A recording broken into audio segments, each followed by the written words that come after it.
what the topic is. This is a breakout session, so we do want lots of questions, and I'll give an introduction. There's two speakers. I wasn't organized enough to bring their bios, even though it was sent to me at home, so I'll let them introduce themselves. And then lots of questions. We want to get a good discussion going. This topic, just to read it, each year Bay Area consumers pay millions of dollars in surcharges to PG&E to run energy efficiency programs which fail to meet performance goals. And the cities and counties and agencies lack the funding to implement programs, and we need to, can we take that money out of the hands of utilities? What other new programs can be developed?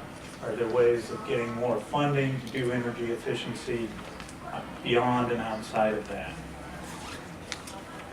So, we advocate for policies that promote energy efficiency upgrade programs, broad-based and affordable financing mechanisms and pathways for local residents into clean energy jobs at a living wage.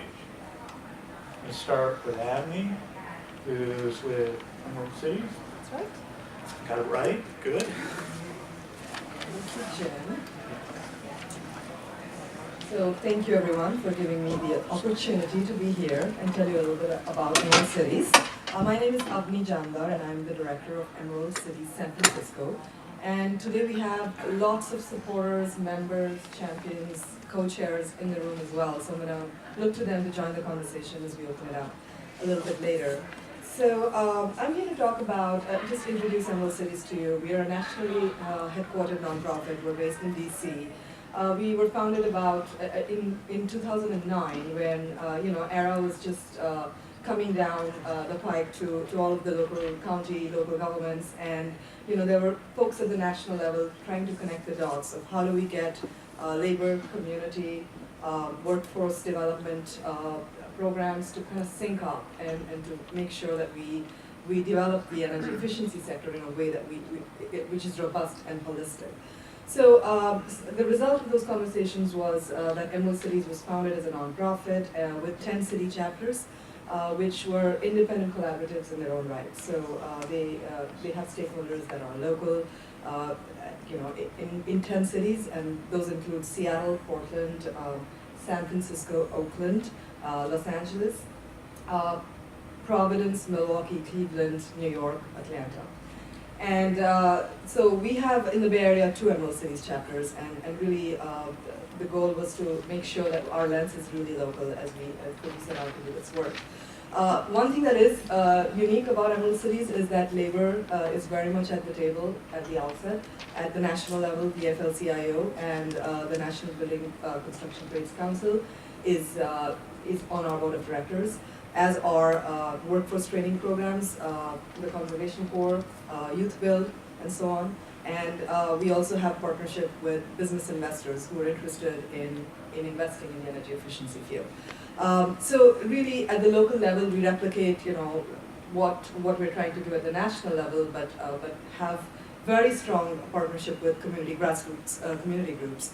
And in fact, Berger, who spoke earlier, are one of our members in San Francisco. So we are a coalition of diverse organizations, and our goal is to green the Bay Area in high roadways and in a way that we care about by providing access to communities, a pipeline of workers that have career pathways into the trades. We want to make sure that we create high-road union jobs as we do this work. So we have 22 member organizations in San Francisco, and we started sort of getting around the table in 2010. And in summer of last year, ERA money was flowing down, all the agencies and getting to the local level. And one of our member organizations, Mission Housing, received a small grant, a $500,000 grant from the Mayor's Office of Housing to retrofit some of their multifamily affordable housing properties. And we sort of we're already talking in conversations, trying to figure out how to sort of implement Emerald Cities and the vision that we had set out to achieve. And we agreed that this was a really good opportunity to demonstrate a partnership. And so we set out to create sort of a template or a process of working together, albeit it was a small project, to kind of replicate that on bigger, better, down the line. So it was the willingness of Mission Housing to kind of make the Emerald Cities, build support around the table. So in San Francisco we have the Building Trades Council as one of our members, as are the Laborers Union, which are separate in San Francisco. And so we were all talking, and we realized that the project was on a very fast track. So we couldn't do like an exhaustive sort of community engagement process. But we did realize that we wanted to do a project labor agreement around the project. So that sort of was the vehicle we agreed was the best way to kind of embed our community and workforce goals, as well as a project labor agreement essentially ensures that all the work is union. So we set about to do that, and because Mission Housing was the client and already an Emerald Cities member, they sort of allowed us to set the table very creatively. We had, of course, the labor unions on one side, and then we had community groups like Poder and Right Line Defense, and Josh Arce, one of my co-chairs, is in the room, and he can add to our conversation in a little bit. They were at the table, as were our workforce partners, City Build Academy, the City of San Francisco's workforce training program, as well as the San Francisco Organization Board, were on the community side of the table. And Emerald Cities was facilitating sort of the negotiation. So, after several months, it took us about 5 months to kind of get to a place where we were, talking well and getting the outcomes that we wanted to see. One big precedent, as Josh mentioned earlier in the conversation today, was the San Francisco local hiring policy. That whole debate and that process was, contentious, to say the least. And, it did get passed as policy. It was intended as a citywide project labor agreement, but it ended up being a citywide policy, which had the support of, a lot of the city agencies, the community certainly, and several of the trades, but not all. So, there was, people divided over it. And so we kind of came to the table with that as the backdrop, and we wanted to make sure that we didn't get caught up in that again. And we kind of moved past that, or moved creatively around that. So we agreed that, because this was a public-private partnership, that local hire didn't apply. So let's begin at the beginning and see what we can get. So the trades and the community were actually talking. And, we got some interesting outcomes. We got a document that sets out that not only ensures union jobs for all the work, but it ensures community benefits to promote disadvantaged San Francisco residents as, having access to the work, and in apprenticeship positions, and having a pathway into apprenticeship programs once the work is over as well. So it was, in terms of precedent, it was the first time ever that the San Francisco Building Trades Council sat down to negotiate an agreement with the community at the table. So, there were some really interesting historic moments, even though it was a really small project. We just thought we got, a lot of political momentum that, we could say that, the labor and community are taking a step together to work in the energy efficiency sector and under the Emerald Cities banner. We did get a lot of community side wins on apprentices. So the trade said that they didn't want to kind of turn around the system, the hiring hall system at the journey level, and they wanted instead to give opportunities on the apprentice side. So we negotiated that there would be a community apprentice, so every other apprentice would be a community apprentice, which would be a disadvantaged San Francisco resident. And that definition is the city's definition of a disadvantaged resident. Or they will be from a trade-certified pre-apprenticeship program like City Build or Conservation Board. We got a stronger than good faith, but less than mandatory commitment to 33% of all of the workers being disadvantaged San Francisco residents. And as well, we built in some interesting ways for Emerald Cities to kind of monitor and ensure that we have compliance on these goals, and that is that we have the steering committee of Emerald Cities San Francisco is standing to grieve on several of these clauses.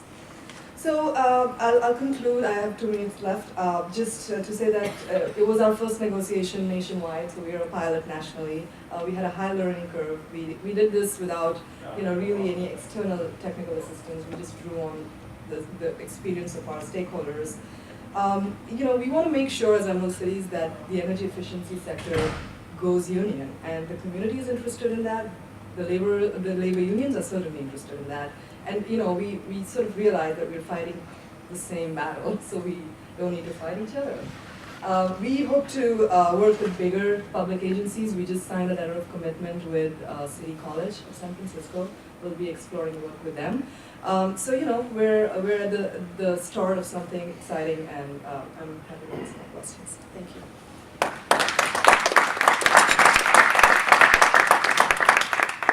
Just to make it interesting, I'll move on to Sheila Berger, who's with Sonoma County PACE. But first, I forgot to pass around a sign-up sheet. So if you want to put down your name, email, phone number, under interest column, put down whether you would be willing to have your email shared with everybody else in the room, and afterwards I'll pass it around to everybody who's willing to have theirs shared. So, Sheila? Thank you. Good morning, everybody. Good morning. Thanks for choosing our breakout session. So, I have really been overwhelmed this morning with the diverse groups that are coming together, and we're all moving towards the same goals, and I guess I sort of feel like a token government bureaucrat here. But I am here to say that change can come from a government that has a lot of political will. And it's really exciting, and I'm really blessed, I think, to be working for the County of Sonoma. Oh, I didn't even introduce myself. So I'm Sheila Berger. I am an analyst with the Sonoma County Energy Independence Program. We are a property assessed clean energy program. I'll talk about that in a second. And we are the first and only still county PACE program that incorporates the entire county in what we do. So we're really a national trendsetter, and I feel lucky to work for this program. I also feel very lucky to work for the County of Sonoma. So in 2005, the 9 incorporated cities and towns in Sonoma County, and of course unincorporated Sonoma County, came together, and they did develop a community action plan.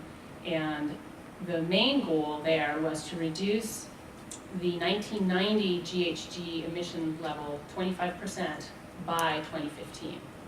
And so what that did was spur a lot of different initiatives, one of which was the SCIPE program, the Sonoma County Energy Independence Program. And it's one of the arsenals in their tool to reach that 2015 goal. It's a financial tool. So it's, as I said before, property assessed clean energy is a PACE program that essentially what happens is the county provides financing for people, property owners, commercial and residential, to do retrofits to their property for energy upgrades, water conservation upgrades, or renewable energy generation projects. We provide that financing to them, and they in turn pay the county back through an assessment on their property tax bill. They can choose a 10-year or a 20-year term, and they pay that money back to the county in that manner. So it's a really great way for people who either don't want to go through a bank for a loan, or they don't have equity in their home because we don't require that, or they just don't want to put money out up front. We will finance that whole amount of the retrofit. So what have been the outcomes? I'll just kind of jump to that. We launched the program in 2009. To date, we have had 1,700 projects, individual applications funded, of a total of $56 million. So the county has provided $56 million to the local community to do energy efficiency upgrades.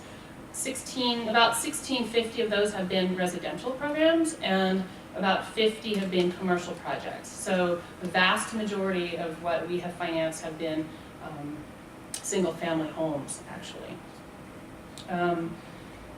This has equated to, given the upgrades that were done, this has equated to 70 full-time jobs And 86% of that work has been by local contractors, because we do track that.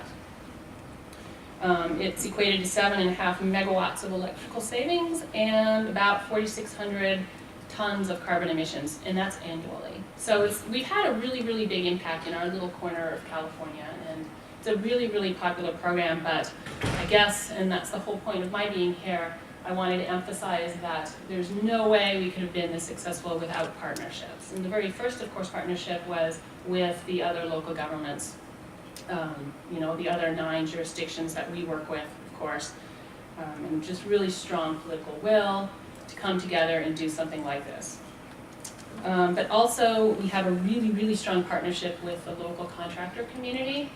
Initially, in fact, probably still, they are our biggest advocates, and we have been so successful because of the word of mouth, of them promoting. It's been a really win-win, because as they're promoting our program, they're also receiving the benefits of that through the services that they're providing to their clients.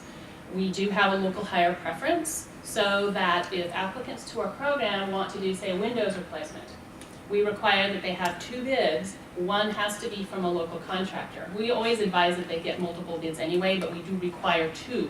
If they have 1 bid from a local contractor, we don't require the 2 bids.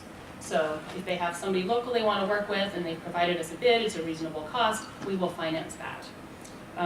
But then we also have put into place a lot of workforce training programs as well. We received a grant in partnership with the Workforce Investment Board to establish a tool lending library. So what that is I think PG&E also has one. Ours is a little bit smaller, but they're home performance tools, if you will, so that contractors that are going into that either want to get into that business and they're going through their training, or they are licensed to use these tools, they can check them out for free from us, and they can do their training to get certified to become a HERS rater, home energy rating system rater, or BPI certified, or they can use those tools to actually do their work, because a lot of contractors don't have the money to put out to buy some of these really highly technical tools. So we assist them in that way. We also do a lot of subsidized trainings, so that a lot of contractors that have maybe been displaced from the construction industry of new homes, they come to some of our subsidized trainings and become certified to do energy analysis on homes or on commercial properties. So we have a really great partnership with our contractor community and all those trade organizations. We also have a really strong partnership with the utility, with PG&E. We don't duplicate any of their programs, rather we enhance what they do, and they have rebates and incentives and all of that out there. We educate our applicants that, hey, you can go through our program, but you can also get all of these incentives and rebates back from PG&E too. So we definitely partner with the utilities there. And then of course we partner with other local agencies. We are working really closely with the Regional Climate Protection Authority, because they administer our local Energy Upgrade California program. And so we've been able to really closely partner with them to streamline the message. And what we found is that consumers become really confused when there's lots of messaging going on out there about this program can do this for you, and this program can do that for you, and you can get your rebate here and your rebate there, and sometimes the consumer just says, oh, forget it. I'm just gonna go down to Home Depot and buy a window and just forget it. What we've been able to do with our partnership with not only the RCPA but other local agencies is create what we call a one-stop shop, so that they come to us through our website and they're able to locate contractors that can perform the work.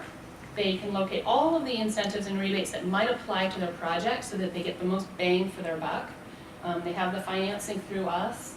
They can also get other information about, whatever, behavioral tips for energy savings, those types of things. We have a contractor portal just for contractors. We have a local government portal just for local governments, because one of the things we were able to do with a generous grant from the CEC was create a replication tool for our PACE program, so that local governments all over the country can download this how-to manual and put together a PACE program of their own. And so we have this really great website that's this one-stop shop, and it's really, I think, streamlined the information from all of the agencies. So those are some examples of what we've been able to accomplish. I'm running short of time, but I guess my last words really are just that PACE is really, really a win-win-win. It's a great financial tool. It provides jobs to the local economy. It saves the environment, of course. It helps people save money and become more comfortable in their buildings, and makes elected officials look good. So they continue to support the program, and it's this sort of like positive, self-perpetuating, wonderful machine that is spinning off other industries like home performance, science, and all of that. So anyway, I just wanted to give that to PACE. If anybody's interested in those types of programs, I'm here to answer more questions.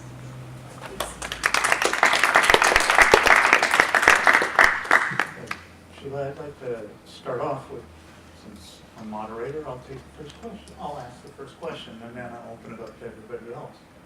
How come you guys are the only ones in the country doing this?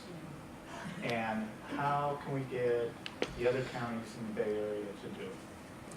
So we're not the only people doing PACE. There are several PACE programs. There are 28 states that have adopted, and the District of Columbia have adopted PACE legislation. So the first key is that the state has to have adopted PACE legislation. There are several commercial programs emerging. However, we are one of the only programs in the country that does residential, because unfortunately the FHFA and Fannie Mae and Freddie Mac issued a statement in July of 2010 saying that they wouldn't purchase the loans of the mortgages on properties that were encumbered with a PACE assessment, basically. So since 90% of residential mortgages are backed by Fannie or Freddie, that basically shut down residential PACE across the country. All those programs that were going on, like in Boulder, they just shut down their residential programs. We, however, decided to sue the federal government, and we, like I said, I work for a really progressive county. They're great. So basically what we do is we have a disclosure as the first page of our application, so that property owners know that if they have an assessment through us and they go to sell their house, the way PACE works is that that assessment stays with the property. So that in theory, you can sell your home and then the next owner takes over that assessment. Well, a lot of lenders are now requiring, because of FHFA, they're requiring that the property owner pay off that assessment prior to being able to sell their home. So we do put that in the disclosure that you may have to pay off this assessment in 5 years prior to either refinancing or selling your home. What we found is that our local, like the credit unions, the local banks are fine with the assessment, and they allow those refinancing and those transactions to take place, and it's the larger banks that seem to be, and this is all kind of anecdotal, but the larger banks seem to be the ones that are requiring those payoffs. Anyway, the lawsuit is continuing. There's also been legislation introduced in the House, House Bill 2599. So trying to get some backing at the federal level and also in court, and we'll see what happens. It's a slow process. What is Fannie's reasoning for not providing loans for homes that have a PACE assessment? Well, they feel that the assessment might cause their homeowners to be more prone to foreclosure. However, what we've found actually is that we do have underwriting standards. So you have to be eligible to go through our program. We're not going to give you the money if you're underwater, for example. What we found is that in our 1,700 assessments that we have about a 1% delinquency rate. County-wide, it's an 8 to 10% foreclosure rate. So the delinquency rate of PACE assessments is very, very, very much lower than just a typical mortgage. So that's their argument, and that's our argument, our refutation to that in court is no, actually, maybe you guys could learn from us. And what is the average amount of an assessment for these loans? I'm sorry, the average, What is the average amount that you're loaning to these homeowners? it really depends on the improvement. The average is 28,000, but that's skewed a little bit because the solar projects, which we've provided financing for about 50% of our residential projects, tend to be a lot more than that. So if you were to take the solar projects out, just the energy efficiency projects are probably more like 15 to 20,000. Yes. Yeah, first of all, I just want to commend you guys on the tool lending library. I work over at Laney College with the training programs over there, and many of the folks that we work with want to get into business for themselves to do this. There is a minimum of about a $20,000 cost just to get in this business to buy the equipment. So that alone is huge. Secondarily, I kind of want to approach the topic of unions being involved in this. I come from a contracting construction background, strictly residential, so unions have never been a part of my life. And I believe that they have a place when you're talking commercial and multifamily, but when you're talking individual residential, I think that that's a much more difficult place to get the unions involved. So I just want to open up the conversation for that.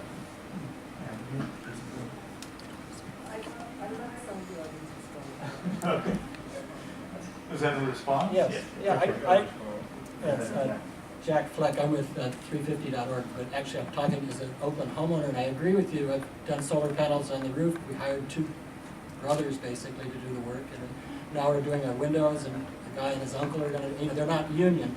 But it is interesting in reading the base 2020 report that Germany has an installation cost of solar panels half of what the U.S. does, and they do it all with government-run union type agreements. So I don't think that there's any reason why, if we really get smart and figure out how they're doing it, that we have to do thousands of thousands. Right now it's just hit and miss. A few people, I'm retired, so I had time to get these bids. And most homeowners don't have time for that. We really have to get a streamlined process, and I think the only way to do that is to get the government involved and to make it a union agreement, just like people are talking about.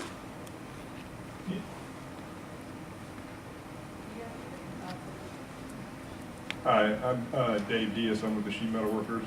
At least on the HVAC side of the residential, we do a ton of it. We've been doing it as long as I've been in the trade for 30 years almost. Since 2008-9, when the residential market crashed, there's some issues with any home building in California. But on the retrofit side, we've been doing it forever. We're qualified. We train our guys to do it. So union has a big presence on the, at least in the Bay Area, on the residential side for retrofit. We don't do PV. We're HVAC. That's all I can speak on. But the energy upgrades to the HVAC system, you guys would be involved in that. The problem with that, and I was told a lot of people, we got 90% of the furnaces and air conditioners put in California do not get permitted. So there's no permit process of actually looking at them to see if they're installed right. When hers first came in, had major issues with that too. It's getting tweaked now, getting better, but we need proper people installing these things, and our guys have been trained forever. I've got sort of a lead-in question to that is the description of what Sheila's doing up in Sonoma sounds like it'd be great for your members. Exactly.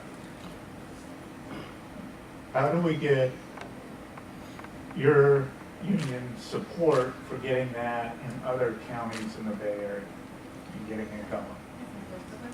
Sure. Oh, great. Microphone's right here.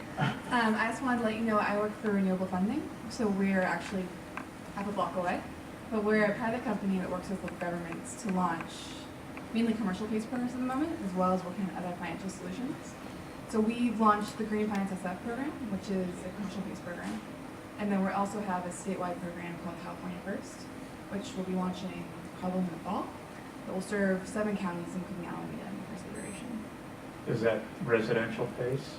No, that's commercial PACE. The communities that we've worked with have decided that they aren't willing to take on the risk of doing residential based on. Josh? Yeah, I was just gonna say about the conversation with the, about the role of labor in this work. In San Francisco, it is the same thing. The sheet metal workers, Local 104 are doing this HVAC work on the residential side in San Francisco as well for solar, especially in light of this decision I talked about here. You have other trades that are doing the residential side, the laborers and a lot of different unions are doing it, and they're doing it in a cost-effective way that I think it's incumbent upon, what we work in with Emerald Cities with Avni is to introduce to the market something we have to do as environmentalists is if we want to pay lip service to working with labor is to say we want better jobs and introduce into our PACE programs. It's not just money that we're giving to help you do this, it's money that's we're giving to you if you're using this way to promote careers. You're using this in a way that helps to sponsor and promote workers going through state certified apprenticeship programs. And the partners are there in labor. I think that what the problem is, and we see it sometimes with government, is that there's these programs that are, let's promote solar, but it's not promoting the best jobs that are going to be created by that. And I think that's something that environmentalists really have to start to think about, particularly in light of the Keystone decision, because a lot of us oppose the pipeline, but we also have to recognize that men and women of organized labor had a commitment that was going to be all union. And if we don't have certain hooks, like in our PACE program, there hasn't been any jobs in San Francisco yet, you probably know that, but there's some jobs in the pipeline. We're concerned that there isn't a component to say, look, it's not a forsaken thing that there isn't a private residential market of union signatory contractors that's drawing from local communities, creating careers, doing not just green jobs, but good green jobs. And it's just something that environmentalists have to do, is to recognize that we owe this to our partners in labor if we want them. If we want labor to be with us to fight to get the cap lifted, to get more solar and get more PACE and fight Freddie Mac, if we don't have something to offer to organized labor, they shouldn't be there with us. And that's what's happening. We're hung out to dry on some of this stuff as environmentalists because we're not doing enough to put some of the little hooks to give labor a leg up to do this, because they're there, they're ready to partner with us, and just throwing some ideas out. Can Sheila respond? Yeah. Just following up on Josh's comments, I was wondering specifically for Sonoma County in the PACE program there, Skype program, and it's very much connected to Energy Upgrade California. I know you had talked about you do have that requirement to look at the local angle of having local contractors bid. So there's that look at local. And I know you've been tracking how many projects you have. Are they tracking what wages are paid for those programs? And are they tracking, are those contractors expanding the workforce? And who are they hiring to expand their workforce with? Because I know when we started the energy upgrade, when there was a lot of community stakeholder meetings, we tried to get a conversation going about making the money contingent upon a minimum wage being paid to all the levels, because we're going to hire a lot of the folks that do the crawling in the attics and under the houses, and so we're going to hire new people. We can even hire communities of color youth that are going to come in and work with Youth Build and groups like that. But we said, well, what are you going to pay for that? And at that point, people were saying, oh yeah, we generally pay a certain amount, we're going to keep it there. And I don't know whether those wages have gone up or gone down. And we had our house retrofitted, which was great, but I don't know what any of the folks were getting. I should ask the contractor what the people doing the work are getting paid per hour, and whether we're definitely getting, Sonoma County's got some great numbers out there to say that we've had construction happening there that we would not have had. But do we know what the wages are, and are we tracking that? Are we making goals? And then, I don't know how many of the contractors are union. I don't know that any of them are that are BPI certified and that sort of thing. I know there's a lot of concern of, oh, we need these sort of qualifications. So I don't know how it's linking up with union and the contractors, and I'm wondering if those conversations are happening and being tracked, and just where things are at in the Skype program. Right. Thank you. And I think that kind of neatly ties up this whole conversation. To date, that has not been part of what we've tracked. And that, could be a shortfalling on our part, or relic of the fact that we've just been going, trying to get our program going, but certainly it deserves a conversation. And because you're right, we put out a lot of information about, well, based on this many, average hours to install this, based on everything that we financed, we think that we've basically supplied about 70 full-time jobs. But what does that mean? Are those $10 an hour jobs? Are they, at what wage level? So I completely agree. And I also think that that would be a mechanism too, like we're talking about here, to bring in the unions and get their backing in our fight against Fannie and Freddie and the FHFA, get our fight, lobbying at the House level, at the federal level. And so I thank everybody for their comments, and I'm going to bring that back. It's something I can bring back from this, which is wonderful. It's the reason to be here for sure, sharing both ways. And I wish I had something more positive to say on that, but I don't. Okay, before I call on the next person, there was a clipboard going around, signing sheet. Is it still going around? Has everybody signed it? It made it back around here and I put it on the table right up there. It hasn't been around here. Didn't get to that side. Okay. And Mark, if you were okay with your email being shared.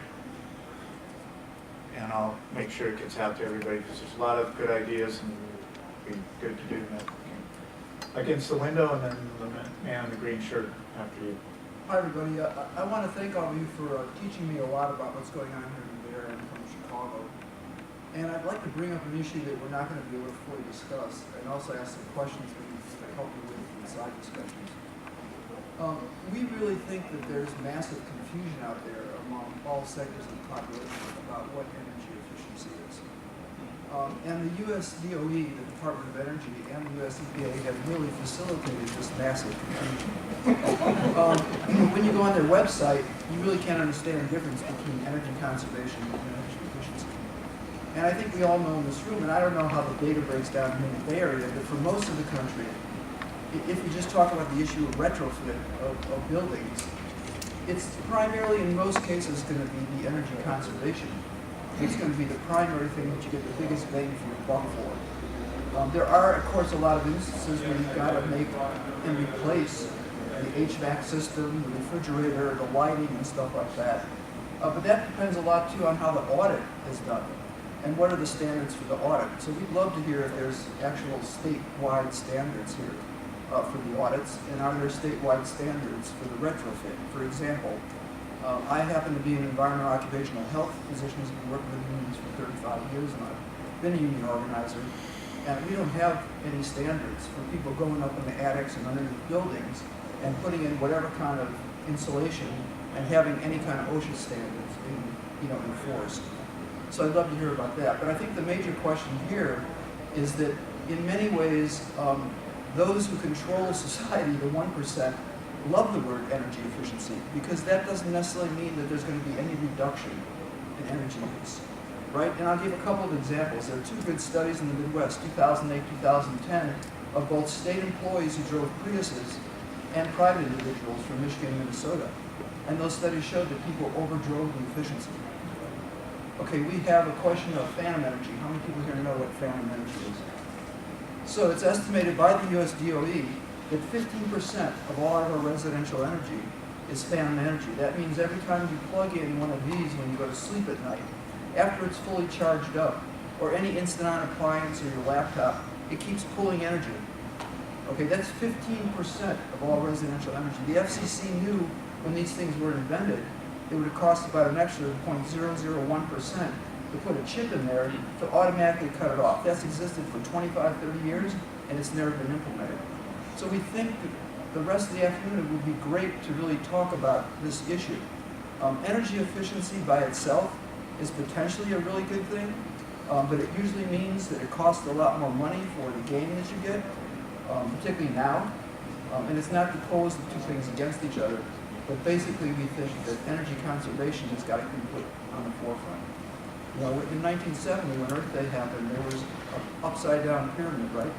And the first word was reduce, then it was reuse, then it was recycle. I think the pyramid needs to be brought back. My name name is Jim, and I'm with Rivergy. I just had a comment for the union discussion that was going on here. I was an iron worker, and I worked most of the union projects. And I think that there's been a lot of discussion today about what the unions can do and what environmentalists can do back and forth. But what's not on the table is the big gorilla. Unions have a lot of money. And they need to change their bylaws so they actually support these solar projects. Solar projects, if you actually run one, are very difficult to make money. And if you could set up a situation where your unions finance banks and institutions who hire union workers to do green projects, that would do so much. You're talking about pensions. Your pensions. Okay? So I'm saying, I was a union guy, I'm saying put your money where your mouth is. No, I understand that. That's on a national level. Yeah, yep. That's what you'd have to do with that. And we do, there's billions and billions of dollars in union pensions throughout the country, especially some of the larger unions. Ours is not the biggest in the country, but we have about 230,000 members, I guess.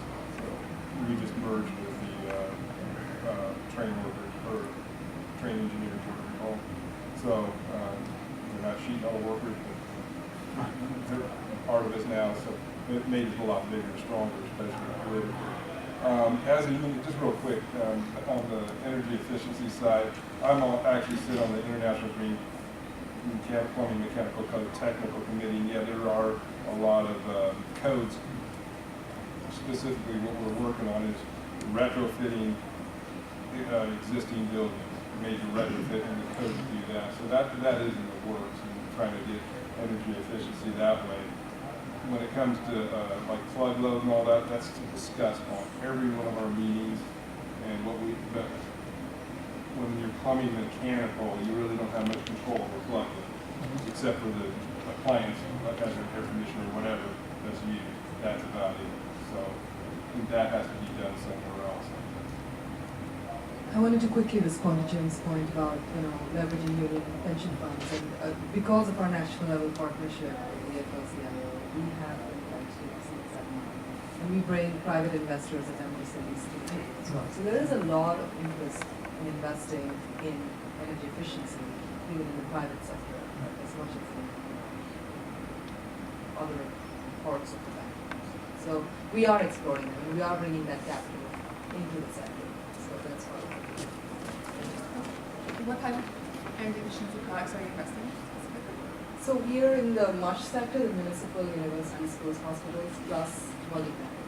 So that's sort of our focus. So not so much single family residential, but larger scale developments. Which goes to your point of, yes, I mean, we're trying to address buildings that have, like, were constructed 50 to 100 years ago, that still have like lights, dripping mercury. So I mean, where behavioral changes won't just do the trick. So definitely a big story. Okay, I've been notified that we're actually out of time, so I'm going to end with one last question since I'm moderator and I can say the question.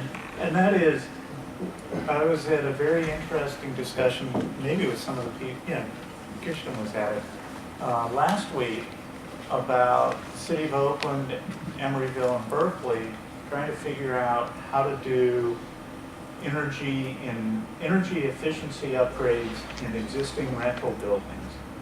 And one of the ideas that came up was some cities actually require inspections of rental units. Los Angeles apparently has a program where every 3 or 4 years, every rental unit is inspected to make sure it's up to code. Could we start feeding some energy efficiency requirements into those inspections to make sure that it's up to code, and what would be involved with that? So, any thoughts? And if not, then I'll just leave it with that. You I just want to kind of comment on what you just said. I know in Berkeley they have RECO, which is the Residential Energy Conservation Ordinance. When a home is sold, it has to go through this, and certain energy upgrades have to be made. And they also do the same thing with commercial. With obviously when a building is sold or renovations are done over $50,000, that certain energy upgrades have to be made in the unit before it goes to escrow. Yeah. So those are nice ways to actually kind of tackle that stuff in existing buildings when there isn't the necessarily will to do it with the buyer and these sellers. Yeah, I was just gonna say, it's something that I think that, he had asked about other programs throughout the country, and I really think the key is that political will. We had this huge political will in Sonoma County to do PACE, and it was joined by everybody there. The same with that though, it takes a lot of political will to create a requirement or an ordinance or something like that. right. San Francisco was able to do it on their commercial buildings, and I really think that's what it comes down to. And at that point then, because right now, if you're just doing, if you're trying to address the landlord's property needs through their willingness to upgrade, there's this split incentive issue that's just huge, where they don't want to put the money out if it's their tenant that are going to reap the benefits. And so, again, I really do think it comes down to political will. Well, that's actually good. Are we out of time? Well, everybody, there's time, right? But Are we out of time if we want lunch? if you want lunch, yeah, Okay. so it's lunch time, so. Okay. Well, with that